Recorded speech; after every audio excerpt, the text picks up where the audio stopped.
पूरा देश जानता है कि प्रधानमंत्री भ्रष्टाचार के चैंपियन हैं।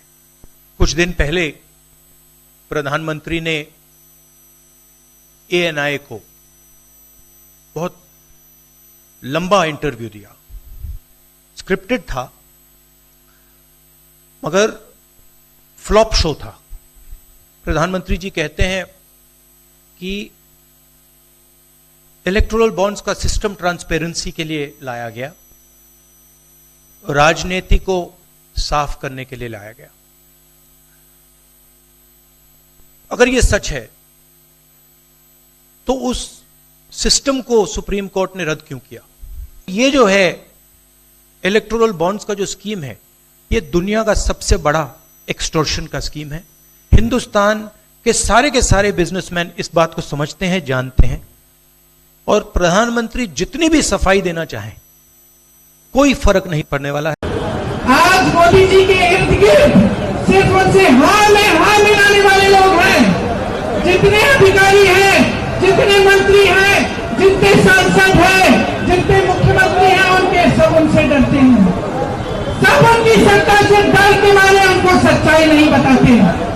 मोदी जी को ये मालूम भी नहीं होगा आज कि इस देश की जनता कितनी तड़प रही है, कितना संघर्ष कर रही है।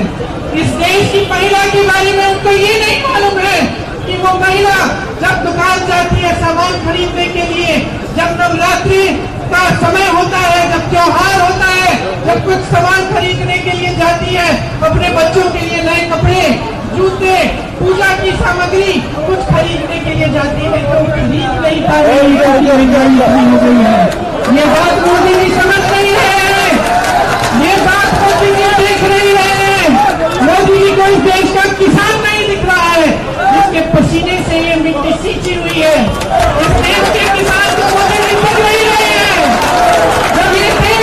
जब इस देश का किसान मोदी जी के दरवाजे तक गया, दिल्ली तक गया, लाखों किसान बैठे रहे, महीनों के लिए आंदोलन करते रहे।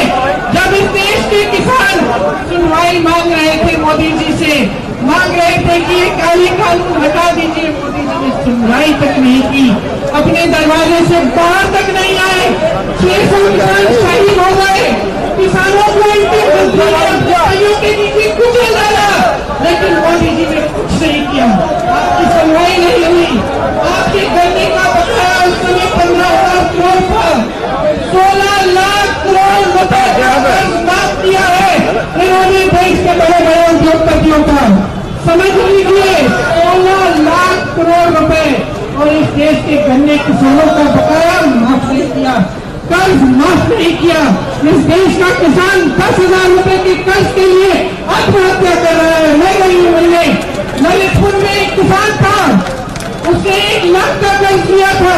मैं उसकी बेटी से मिली, रो रही थी, पिताजी खाद की लाइन में खड़े रहे, कर्ज चुकाना था, पैसे नहीं थे, खाद वितरण नहीं हो रहा था, लाइन में खड़े खड़े मर गए, खड़े खड़े गिर गए, क्योंकि पानी नहीं पिया था, खाना नहीं खाया था, खड़े खड़े खाद के लिए खड़े रहे। उनका कर्ज मोदी जी ने बिठाया नहीं, माफ नहीं किया, लेकिन अदानी अंबानी के कर्ज 16 लाख करोड़ रुपए माफ हो गए।